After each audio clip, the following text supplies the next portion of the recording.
So just to let you know, at the Christmas Eve service, we're going to do a new song, Christmas Eve service. Probably never heard this before. It's called The Little Drummer Boy. Okay, so we're going to, that was being debated again. And Mikey told me, he said, yeah, we found out that if we cancel The Little Drummer Boy, they would hang us. And I said, oh yeah, you can't get rid of that song at Christmas time. It's just too much fun, especially the way they do it. You know, waiting, especially at Christmas time as a kid, was one of the most difficult things. Was it for you? I mean, it's just, you know, the anticipation, the decorations were up. I asked a guy a couple of weeks ago, I said, so what was the thing that you remember? He's not a guy who goes to this church. I was just meeting with him, and I said, so what do you remember about Christmas that was the best about Christmas? And he didn't hesitate. He said, gifts. Presents, yeah. And that's probably what makes it so hard, is because we tend to think about that at Christmas, and we just wonder what we're getting and what's there. And, you know, at some point, you know, that may not be as big a deal. But boy, when you're a kid, I mean, that is an enormous deal. And the wait is so difficult, isn't it? Even in life, the wait is so difficult because you're waiting for something that you think is good, that you think is better than what you have or what you have experienced up to this time. Yesterday, this doesn't happen very often in Houston, that we are waiting for sunshine. But yesterday, how many people went outside, walked around, and said, oh yeah, of course. I was cooped up all day in the building, and I just looked outside the whole time thinking, oh, I would rather be out there, but I couldn't be out there. But it was because there's sun, and we've had, what, a week or 2 weeks or whatever of gloom. Let's face it, that's just what it was. And I know we need the rain. I know we look forward, Houston, normally we're looking forward to cooler weather, or we're looking forward to the rain. I can't tell you how many times, one time when Joni and I were living in Houston, I still remember standing on my driveway and I was praying, and it'd been like 3 months and we had not had a drop of rain. And I was just out there, Lord, will it ever rain again? I mean, I was just thinking, and part of it was because I just got the water bill, you know, but some of it is because I'm watching everything in the backyard, you know, just die from drought, and you're just like, will it ever happen again? Usually sun is not something we are waiting for here, but boy, it recently happened, didn't it? And when that sun began to just sort of peek out, you know, yesterday morning and start to warm up and just change the whole feel, I mean, there was a joy just that hit me inside, even though I was inside, just hit me that, oh man, this is so much better. And you just have this rejoicing, or, you know, sometimes you just say, well, it's about time. But, you know, usually there's this sense of rejoicing that it's finally happened. Something has changed. Something good has happened. This was Israel's plight where they were 2,000 years ago when Jesus comes into the world. That's them. And they were this way 600, 700 years before also, because Israel had gone through what was really their golden years, their golden time of their kings, Saul, King David, King Solomon. And then it starts to go downhill and downhill and downhill and downhill. And every time a prophet came around, this is what they wanted the prophet to say. We're not unlike this. We want you to say, good times are ahead. We want you to say, just do this and God will fix all of these things. But that is not what the prophets were telling them over those centuries. They were saying, listen, the problem is we've walked away from God. We've wandered away from this relationship to God that we were made for. We exist for, because that is who Israel is. Israel was the fulfillment of a promise that God made to Abraham to build a family out of Abraham, to change the world out of that family. And so as they became a nation, they were different than the way as Westerners we think of Christianity. We tend to think individuals. They understood themselves as a nation that had a purpose in the world to help change the world. And yet things got worse and worse and worse. I told you, you know, we looked at Isaiah's prophecy last week, and Isaiah is a guy who prophesies somewhere, you know, in the 700, 740 BC years. and the northern kingdom is about to fall, the part of Israel that is to the north, and it's about to be conquered by Assyria. 100 years later, Jeremiah, he's the prophet, when the southern kingdom, the holdout, the last good part left, it falls. And so for the next 650 years to the time of Jesus, it's only bad news. It's just one nation occupying them, taking over, ruling over them after another. It's the Assyrians, and it's the Babylonians, it's the Persians. Then the great Greek Empire, comes. Then the Romans, they conquer the Greek Empire. They get all the territory the Greeks own.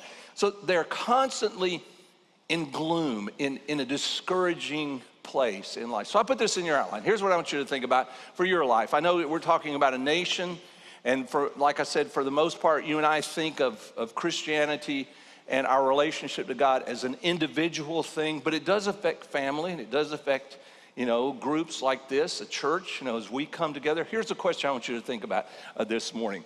When is the right time for you to make a change, to do something different, to set off on a new course, to say, I'm not going to keep doing this, I'm going to change some things and go about life differently?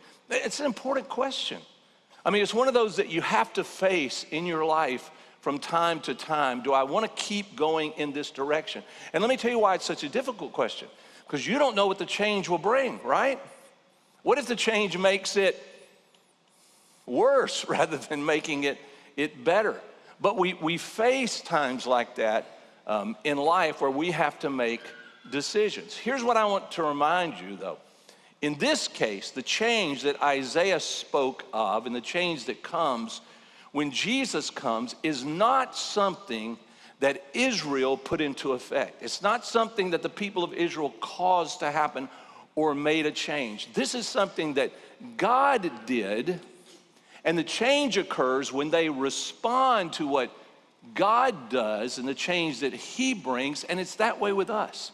In fact, that's who we are as Western Christianers. We are those who have heard the gospel, heard the good news. We realize what God did through His Son, and the change occurred because of what He did.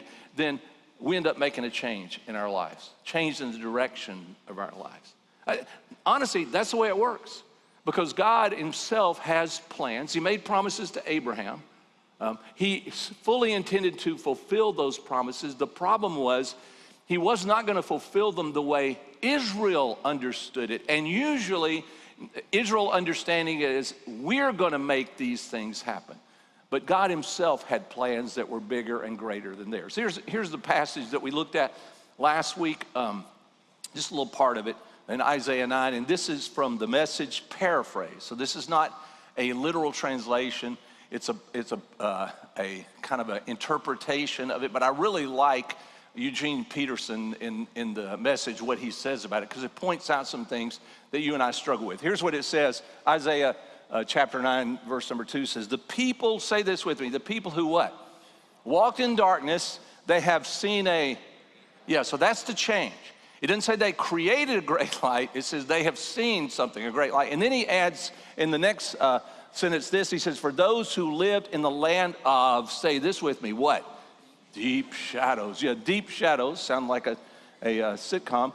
Light, sunburst of light. This is what changes everything. In the Greek translation of the Hebrew, I know you think, how do we get to there? But this means it's very ancient when they translated it into the Greek. It literally says, in the land where death casts its shadow. Translated deep darkness here. Others just darkness, because, you understand that phrase. But the phrase is actually the land where death has cast its shadow, because that was the struggle. It's the struggle for us. Is there still life? Is there still hope? Is there a better day ahead? And I know we live in a Western culture. Most of the time we translate that into, are we making a lot of money? Are we prosperous? Do we have nice houses, nice cars? Do we have food to eat? Yes. It's not the ultimate life that we get. That's the temporary life that we have. And the mistake is, and this is what Jesus talks so much with his disciples about, if you make the mistake of thinking that is the life that you're after, you're making a big mistake. I know that even me saying that, there's some of you say, well, I've heard some preachers that say the opposite. I know, so, I'll leave that to them. I think they're wrong. I don't think that's at all what Jesus taught or what God had intended. We go through this life, good things in this life, bad things in this life. Culture changes. We're in a time of incredible prosperity. There's a danger even in that prosperity. The danger is that we might think this is the life that he's talking about. This is the only thing that matters. He's with us through this, yes. But he's with us through this to remind us that he has even better plans than this life. So for me and you, if you like your life, if life is good, I love my life. I like life. It's going to be better than this. And I know you think, well, how could it be better? Exactly.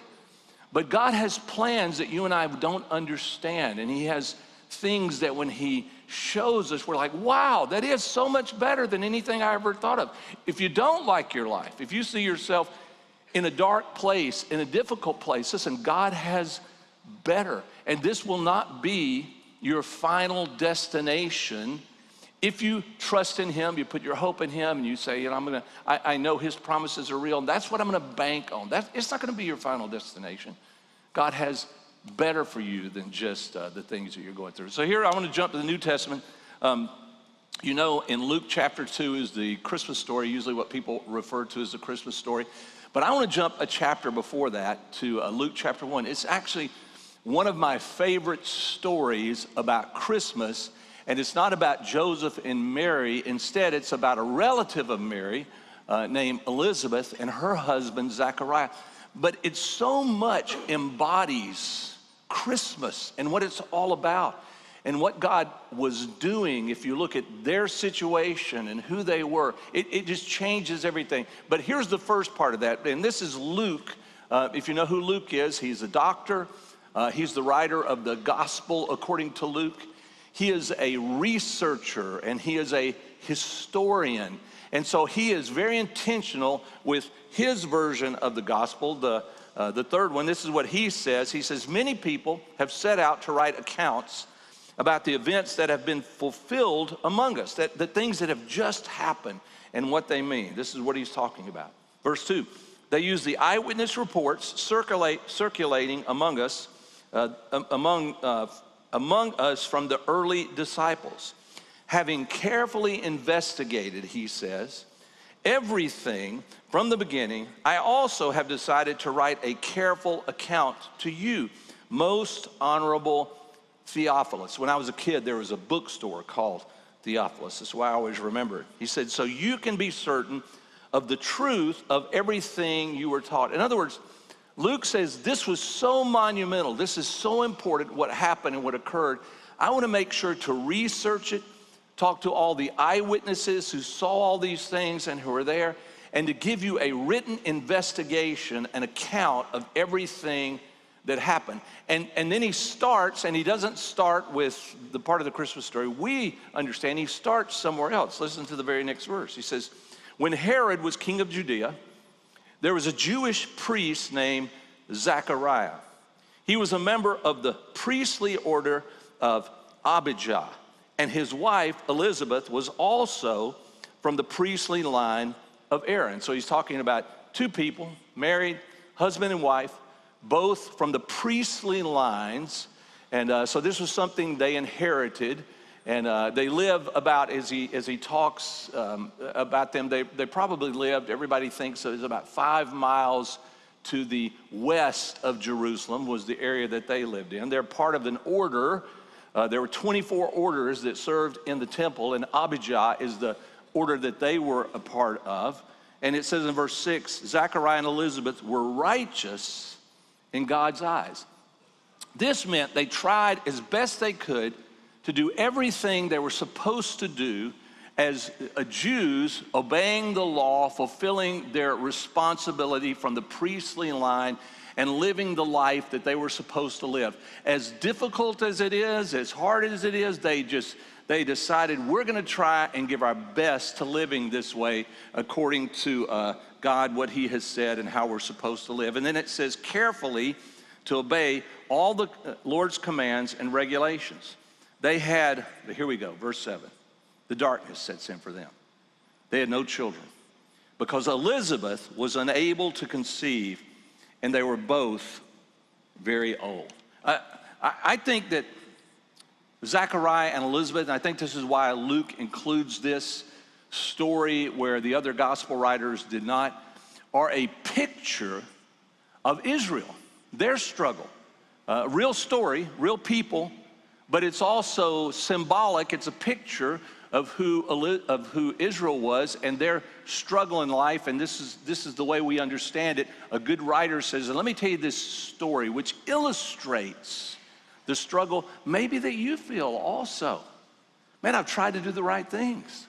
I've tried to live my life the way my life should be lived before God himself. And just look at how this has turned out. And in this case, and you're gonna, I think you'll pick this up from the next couple of paragraphs, especially for Elizabeth, the fact that she didn't have a child was just heartbreaking for her. It was so difficult for her to fathom that this couldn't happen. To her, having a child was the future. And I know, listen, I know a lot of people, my sister included. My sister's never been married, never had a child. She won't have a child. And she's okay with that. It's different for everybody. But this is one of those things that, especially for a lot of women, that this is just hard to fathom, hard to grasp and to hold on to. I read an article, I wish I'd saved it. I've said that to about 5 people already. But I didn't. I read an article, a lady who wrote for one of the major magazines last month. And she said, I'm 55 years old. I always knew I would have a child, but now I realize that has passed. And she goes through a beautiful article, wonderful article. She talks about, I don't have the first part of that. I never met a man that got married to, and we decided to build a family and all. She goes through the whole thing, and she said this. She said, same struggle with Elizabeth. Every time I see a mom with her children or a grandmother with her children, it just makes me sad. I always thought it would happen. But somehow I chased other things, got involved in other things, kept going and going and going, and it just never occurred. Now listen, I'm not saying, and I know someone will tell me, I wish you hadn't said that in church because there's somebody. Listen, we all have disappointments. There are things in my life, just like in your life, that I say, man, I wish, and that time is gone. I still go back to my one chance to be an NFL football player, and it was gone, you know. Happened when I was 1 year old. I was never gonna be, you know, but you know, you have these things that you want to pursue, you wanna go after. You don't know this, but I almost went to New York to pursue acting and music, singing. I started to sing, play the guitar, I was in a couple of groups, and I almost went that way. And sometimes, every once in a while, I'll have this, you know, I wish, or what would have happened, even though I did not go, mostly out of fear, because I thought, man, I'll be wasted by that time. I won't be anything like I am now. I will lose, at the time, what was the most important thing to me. I thought I'll lose my relationship to Jesus in that, because it's just not where all that will go. And so I didn't do that. But you know, you have these things you just grasp, you hold on to, and you say, what if? And maybe I should have gone that direction. Of course you do, because that's the way life works. You don't ever have everything that you wanted, everything that you hoped. You don't have those things to become a part of who you are. That's Elizabeth. That's Zechariah. That's us also. So here's what it says in the next verse. One day, Zechariah was serving God in the temple, for his order was on duty that week. As was the custom of the priest, he was chosen by lot, because that's how they chose who in the order would actually go and do which services. He was chosen by Lot to enter the sanctuary of the Lord and to burn incense. While the incense was being burned, a great crowd stood outside praying. So here's the scene. They're at the temple. They would burn incense in the temple in the morning, And then at the close of the day, when sundown was coming, they would burn incense. If you went into the temple, there's the outside courtyard. This is Herod's temple they're talking about. Herod's great, magnificent structure that he built that is one of the wonders of the world when he did it. It just didn't last past 70 AD. The Romans destroyed it, but it was this incredible facade. It was this big. I love to tell people this. So we are here at the church on 50 acres, enormous piece of property. The temple slab, the foundation for the temple was 35 to 37 acres. That's how big. Almost this property, 2/3 of this property was just the cut stone that made the foundation for this temple that Herod built, because he was an incredible architect with dreams and provisions, and he wanted to build the most magnificent structure so that the Jews would be happy with him, and so that the Romans would still be happy at how he's managing this, because he wasn't Jewish, so he had to try to earn their love and their favor. So he goes into this temple, and the temple itself would have been near the middle, kind of toward the back of this enormous complex. And he goes there, you enter the courtyard, and then there's the holy place. And he would have gone into the holy place. Right before him, as he goes in, would have been the table of the showbread and the lampstand, the golden lampstand. And in the middle, between those, is this 2 foot by 2 foot, 4 feet tall altar that was covered in gold, made out of acacia wood and then covered in gold, and that was where they burned the incense. It's right before the veil, and the veil separated in the holy place the Holy of Holies, where the Ark of the Covenant was, where the mercy seat was, and it separated that from the part that they could come in every day. Only once a year did they enter that part, but here they could come and burn the incense every day. It represented the prayers of the people going up to God. As you saw the smoke on this altar, and you smelled the fragrance of the incense. In fact, if you go in the Old Testament, and exactly how they made the incense, what it was made out of, is prescribed. It had to be done a certain way, always, same thing. They used frankincense, they used crushed mollusk shells, they use salt. They use one other ingredient that we're not sure what it was, but that's described in there. And it had to be this smell, this kind of smoke going up because of what it represented. Zechariah, it's his chance to go in and burn that morning the incense. And outside, there would be people outside the holy place who would be there praying also. It represents the prayers of Israel, the prayers of the people going up to God. They're honoring him, looking to him.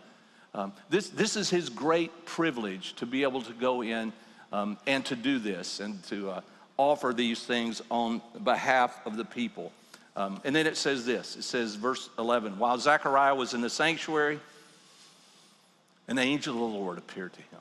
It even says, standing to the right of the incense altar. So he's standing there in front of the veil, burning this, and to the right, the angel of the Lord appears to him. And of course, it says Zechariah was shaken. He's overwhelmed with fear when he saw him. But the angel said, what does he say to him? Do not be afraid. Good thing to say, because you know he's terrified. You know, what in the world is good? He's the only one in there, or supposed to be the only one in there. And all of a sudden there is this figure, there's an angelic figure. What does he look like? Don't know. But he recognizes him as certainly shouldn't be there. And how did he get here all of a sudden? And he is terrified, and the angel is the one telling him he doesn't have to be afraid. He says, Zechariah, God has, listen to this, God has heard your prayer. And so what is he praying? What is Zechariah praying? What's on his heart more than anything else besides his duty of praying for the people of Israel, to lifting up the prayers of the people? What's on his heart? Well, it says, the angel says to him, your wife Elizabeth will give you a son, and you are to name him John. Yeah, because those are his prayers. This is what's on his heart. He's still remembering Elizabeth and her struggle and her pain, because they're way advanced in age now, too old to have children, but it's still, he carries this ache with him, this pain with him, seeing her and knowing that she carries this ache and this pain with her also. Again, let me tell you, I think this represents Israel. I think that's the whole point of the story, which was real, but being put here is this represents Israel's ache and Israel's struggle. We have promises, you know. We've the hope of something happening, and it hasn't happened. So what are we going to do about this? And it hasn't happened for Israel. I mean, Israel is not their own nation. They do not rule their own land. They are under Roman domination at this time. There are no hopes that Israel will get better or that anything will change better. It only looks like it's going to get worse and worse and worse and worse. Now, as you read this, understand this with God's promises. Part of the problem for Israel is they did not understand what God was going to do. They had an idea of what God needed to do in their view in order to fulfill our desires, what we wanted, but they didn't understand what God's plans were, which was so much more wonderful. They were so much better than Israel's plans. I think that's true for us also. We think we know what we need. We certainly know what we want. But sometimes we fail to understand or hold on to the fact that God himself has better plans for us, better plans for my life, better plans for my family. His plans are better. It means you'll go through difficult times, struggles, tough times, you know, times where you think, why didn't this happen? Where was God? But God understands and God knows and God has better plans than we have even for our own lives. He adds this, he says, your name John, verse 14, you will have great joy and gladness. Yep, that's what I'm hoping for. And many will rejoice at his birth, for he will be great in the eyes of who? It's a change, isn't it? He didn't say be great in the eyes of Israel or great in the eyes of the Romans. He said he will be great in the eyes of the Lord. He must never touch wine or alcoholic drinks. Maybe he had some sort of Nazarene vow. There was a vow like that. This would have been part of it. We don't know, but the point of adding this in here is clear because of the next sentence. He's not to touch wine or alcoholic drinks.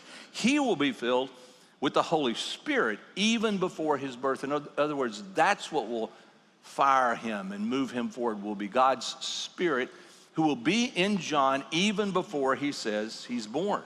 And he says, and he will turn many Israelites to the Lord their God. Wow, this was a needed thing. Many Israelites will turn back to God because of John. This is true of John's life. He will be a man with the spirit and power of Elijah. Boy, they just so prized and looked backwards to Elijah. If we ever had a prophet like Elijah again, who had the strength and the boldness and the courage and the trust in God to do the things that he did. He said he will prepare the people for the coming of the Lord. He will turn the hearts of the fathers to their children, and he will cause those who are rebellious to accept the wisdom of the godly. Man, he's going to be something. I mean, he's going to be different than any other prophet or any other leader that we've ever had, and it's all because of who he's going to welcome in or who he's going to announce. So I put this in here. What do you think Zechariah had really been praying for? You know, we know a little bit. We can kind of see it. What do you think Zechariah is praying for? Maybe Zechariah is praying for the same things that you would pray for. God, I have these needs. I have these struggles. There are these people that I love, you know, that I hope things will turn out better for them. Maybe you know some people. I've had people in my life that I looked at and I would say, God, I don't understand. Why has this turned out this way for them? Because I look at them and I say, these are some of the best people I know. The finest people I know. They have a good heart. They do, you know, I just don't understand. And I have to admit, I've gone and I've kind of argued with God before. I just said, I just don't get it. I just can't figure out why this is happening. I've told you before, when my daughter went off to school because she went off to a military academy, which was not what I thought she was going to do. And when we were there on the very last day, as we're dropping her off and tears running down her face, and she will not look at me because it's hit her what she has walked into, and we'll be there for the next 4 years. And so it hits Joni and I what she has walked into, and thinking, oh my goodness. So we're walking out, we're walking down the sidewalk in Annapolis, Maryland, and Joni says to me, have we done the right thing? I said, oh, do not ask me that question right now. Oh my goodness. You ever been there? Sure. What were we thinking? As we're going out, there are 2 Marines who guard, or one of the guards where then you step out into civilian off their campus, and they're there at the guardhouse on a street. In fact, it's the same one of movie it's pictured, and every time I watch the movie, I say, I've been there before. I've been, and there are 2 Marines there. They got sidearms on, and they've got, either a shotgun or some kind of rifle over their shoulder and all too, and they're saluting you. They're very nice. They're very proper, and they, as you leave, and I looked at one of them. I said, if you didn't have that gun, I'd be leaving here with my daughter. That's what I told him. He said, yes, sir. And he says, just let me go, right? But man, I don't know what's going on. I'm just like, what have we done? Have we made a mistake? Yeah, you're going to have times like that in your life. Times when you're going to have to face this. Is this the right thing that I have done? Have I made the good choice? And you're going to have to trust God and put your hope in God in a way that you never have before. Just to let you know, the next morning we woke up in a hotel in the city, and I got up at about 3 a.m. And 2 hours later when I got back, and Joni's now up, and she says, where have you been? I said, I don't know. I've just been walking around praying. I found a hillside where I could look over the walls. What did you hope to see? I thought maybe I could see her, and I could snatch her away and, get her over the wall. And I don't know what I was thinking. But I tell you what I was doing, I was pouring out my heart to God. Because I'm thinking, if I made a mistake, it's her life, This is so difficult to understand. I know most of the time we struggle with things like that, not about someone else's life, but about our own life. But to me, it's even more powerful when you're praying about someone else's life. Because you can't fix it. And you can't do it. And you have to look to God and say, man. And you have to trust that God cares more than you do, and he has more oversight than you have, and you have to put it back in his hands in that way. So it says in verse number 18, Zechariah said to the angel, how can I be sure this will happen? That's that feeling, isn't it? How do you know? How can I be sure that the good things that you said, the good things that I'm hoping for, how can I be sure that these things will happen? I'm an old man now, yeah. So in other words, I can't do anything about it. And he even says, and my wife is also well along in years. She can't do anything about what the angel just said. Then the angel said this. I love this. What a picture, right? The angel says to him, can you imagine he's standing in there. Here's the altar. He's facing the veil. Inside's the Holy of Holies. There's this angel he's talking to. He says, how can I be sure that all this will happen? And then the angel says, I am Gabriel. I stand in the presence of the Almighty God. Okay, I forgot who I was talking to, right? I forgot how I'm making these statements and asking these questions. I just kind of got mixed up a little bit and forgot, exactly who's there telling me these things and giving me these hopes and these promises. And then he goes on to say, it was he who sent me to bring you this good news. But now, since you didn't believe what I said, you will be silent and unable to speak until the child is born. For my words will certainly be fulfilled at the, say this with me, at the what? Yeah. In other words, not in your timing, but at the timing that God himself has determined.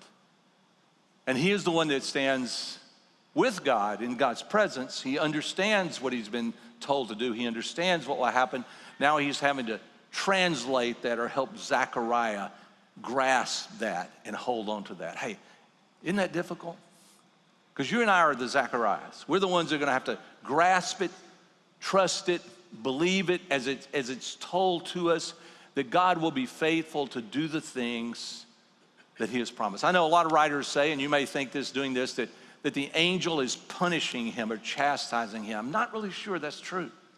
I think that this is something that certainly is expected, that Zechariah will not understand this. And this is a further sign for Zechariah and for Elizabeth and for the people of Israel who are part of this also, because he's representing them in the temple, and the prayers, their prayers that they were uttering outside are represented in that also. So it's all tied together. I say that because I think what God does in your life and in my life, as you believe in him and you hope in him and you trust in him, in just the things of ordinary life, but difficult things to go through, I think that you, in a sense, are a representative of who God is and what God does, which makes it even more important for you and I to trust God so that someone else will see that's a good thing to do. It's worth doing. Even if you have to wait, even if it's a struggle, you hang on and you continue to believe the things that God says that he will do. And what is the proper time? It's God's time.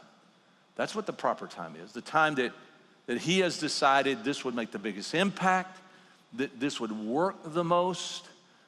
If you think about even Jesus coming during the time of the Romans, all the changes that have occurred in the world quickly over the last 600 or 700 years before Jesus comes, sets it up so this message of the gospel is going to move throughout the known world in a way that it could never have moved before. We would have wanted it before, but the impact on the world and on, quote, a bigger family than just our lives and our family, it's there. So it says in verse 21, meanwhile, the people were waiting for Zechariah to come out of the sanctuary because they're wondering, he's been in there a long time, he may be taking a nap and something's going on. And so it says in verse 22, when he finally did come out, he couldn't speak to them. Then they realized from his gestures and his silence that he must have seen a vision in the sanctuary. Don't you wish you'd been there to try to figure out what those gestures were, what Zechariah is doing? He comes out.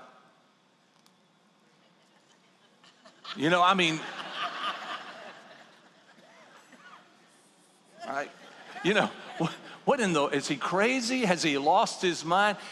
There's just no way that he knows how to communicate what he has seen, what he's heard, and what he's gone through. And it makes it even more difficult because they've been waiting. They've been waiting a long time outside for him to finish his duty. So it says in verse 23, when Zechariah's week of service in the temple was over, he returned home. Soon afterward, his wife, Elizabeth, became what? She didn't have a baby. She went into seclusion for 5 months.